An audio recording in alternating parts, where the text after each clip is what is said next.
Hey, welcome to another Business and Brews Birmingham edition. We're at the global headquarters of Acclinate right here in the Denham building, and I'm with Del Smith, founder and CEO. Looking forward to chatting with you. Looking forward to the chat as well, Matt. What Acclinate is a trusted digital health company educating and engaging diverse individuals so they can make informed health decisions and specifically decisions about clinical trial participation.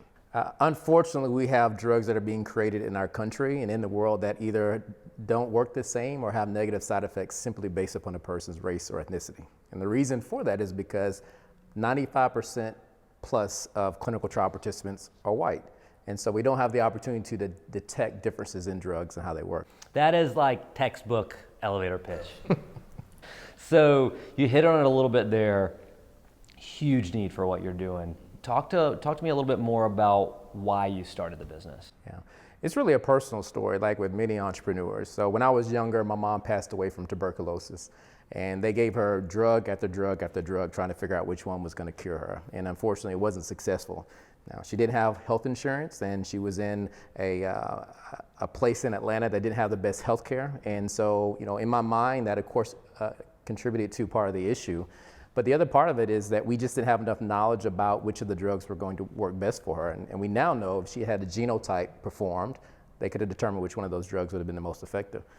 Fast forward, she passes away. A year later, I go looking for my biological father. I found him, but he had died of cancer a year before that. And the surprise wasn't that I existed. Nobody knew that was the case. That's how it works sometimes with our families, right? But the other surprise was that he and every single male died of cancer before the age of 50. Without exception. And so all of a sudden I was just faced with this understanding that here I am and I have this genetic propensity for cancer and I've got sons. And so it caused me to be on this path about being educated and informed about my health. I lost about 50 pounds in the process. And I tell people I'm 45 to give away my age. I've got 5 years. And so I'm on this path to be the first one on my dad's side of the family to cross that path. And so that's really what created the seed for Acclinate, to really get people engaged and empowered to be able to take control of their health. You know what I love about that story is how personal it is. Like, thank you for your transparency on that, because a lot of people, I've met a lot of people who shy away from like just being really transparent and sharing like their story. But what I think that shows is like you have. This isn't I'm doing this so I can have a paycheck. I'm doing this because I'm tired of working for other people. I'm doing this for all the other litany of reasons that people can start companies.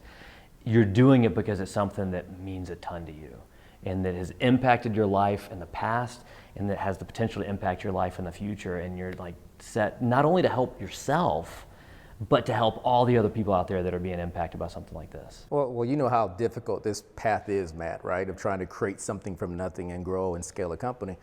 And I don't see how you do it without having a personal story. I mean, sometimes I don't leave the office until 7, 8 o'clock at night, and I'm back here at 6, 7 o'clock in the morning. And I think if I didn't have that personal passion and belief of wanting to make a difference and an impact, I wouldn't do this. It'd be easier just to go and work for somebody else. Right, yeah, 100%. So that's a good lead in to the next, which is my favorite question. And it doesn't have to be with Acclinate. It could be any of your experiences. Share with me your scrappiest startup story. I love it that you're already laughing because that means it's going to be good. Well, because I'm going to share something with you that very few people know, but while we're here being transparent. So my previous company that I had, we were kind of in the professional services consulting space, and I needed to hire people to build this company out before we really had the clientele to be able to support it. And I found good people, I brought them on. And I remember being at a difficult time cash flow wise that I never wanted my people ever to worry about them getting a paycheck. And so, but I looked at the bank account and I knew I was gonna have issues with payroll. And so I went inside my house and I started taking anything of value in my house, taking it to a pawn shop, getting money for it to go put it in the business bank account so that when it came time for payroll, my folks got paid and there were no issues. And I had to do that more than once. and I felt bad about it and it was horrible, but it allowed those individuals to stay with me and not be concerned about pay. And ultimately we were able to go and grow a very successful company, but they didn't even know that aspect of it. Oh, that's so great, man. Yeah. That's like, it's like leadership to the infinite degree, right? Like I believe in this so much. and I want this team to just stay focused on what we're doing. That's so awesome. But then when you're in your house with no TV, you know, it plays in because then you're like, well, I gotta work just until go to work. 8 or 9 o'clock. just go to work. What else is there to do? Right? Like this just like feeds the whole thing, right? Like I don't have anything at home, so I gotta stay here and keep working. And the guy was at the pawn shop was like, "Oh, you're back again?" He knew me by first name at a certain point. Like, I gotta run payroll tomorrow, bro. Yes. That's awesome.